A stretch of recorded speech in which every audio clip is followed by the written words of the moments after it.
আমি আসিফকে দেখো, তোমাদের কাছে তো অ্যান্ড্রয়েড ফোন সবার আছে, আমি তো এখন দামি দামি ফোন চালাই, আমার কাছে তো একটা সময় কিছুই ছিল না। তা আমার একটা কথা মনেই পড়ে গেল, বলবো মুরব্বী আব্বাজান, বলা যাবে?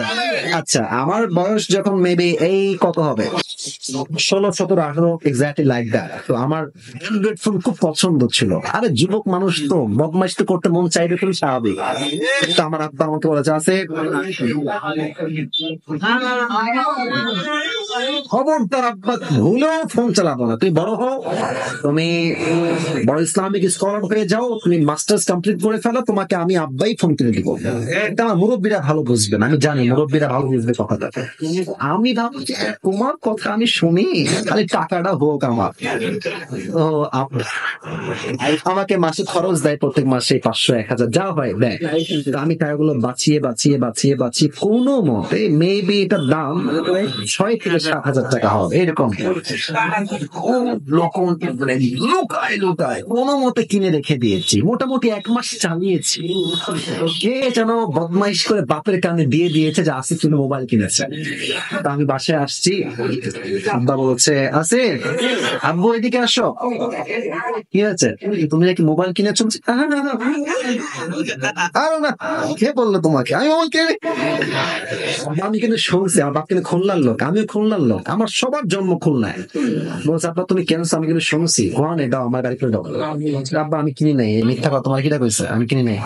আর বলছে আমি জানি কিনেছো, বের করো। আমি বলছি আমি এই ফোন তোমাকে দিব না। বিশ্বাস করো না, আমার বয়স প্রায় 25 প্লাস, 30-এর কাছাকাছি। আমার আব্বা জীবনে আমাকে কোনোদিনও মারে নাই, কোনোদিনও একটা এমনিও করে নাই, এমনি করে না, এমনি করে নাই। আব্বা বলছে আব্বা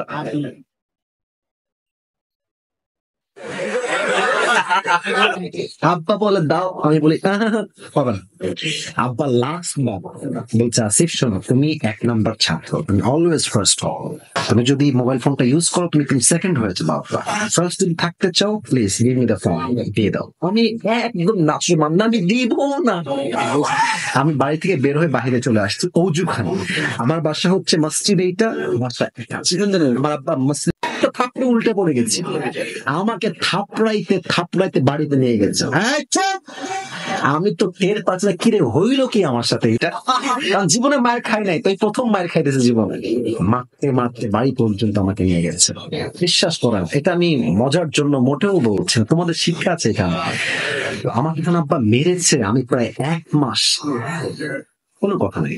আব্বাকে দেখলে 14 মাইল দূরে, আব্বাকে দেখলে 10 হাত দূরে, কোনো কথাই নাই। মা বলে কথা বল তোর বাপ, আমাকে মেরেছে কেন আমি কথা বলবো না? বিশ্বাস করেন ওই সময় বাপকে ভেবেছি বাপ আমার শত্রু, কেন মারলাম? শত্রু মনে হয়েছে। এখন বুঝি আমার বাপ ওই দিন আমাকে না পিটাইলে আমি আজকের আসিফ ফজল হইতে পারতাম না।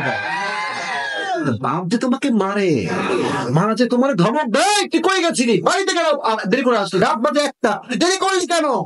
বাপ মাকে শত্রু ভাইব না, মাথায় রাখবা। বাপ মা ধমক দেয় বিধায় তো আমরা মানুষের মতো মানুষ হতে পারি, ঠিক কিনা বলো? আমার দোয়া, আমার অভাব ছিল কি লেভেলে, আমি চাকরি করতাম 3,000 টাকা, মাত্র 3,000 টাকা। আমি যে বাইকে তেল ভরবো ওই টাকা আমার কাছে ছিল না।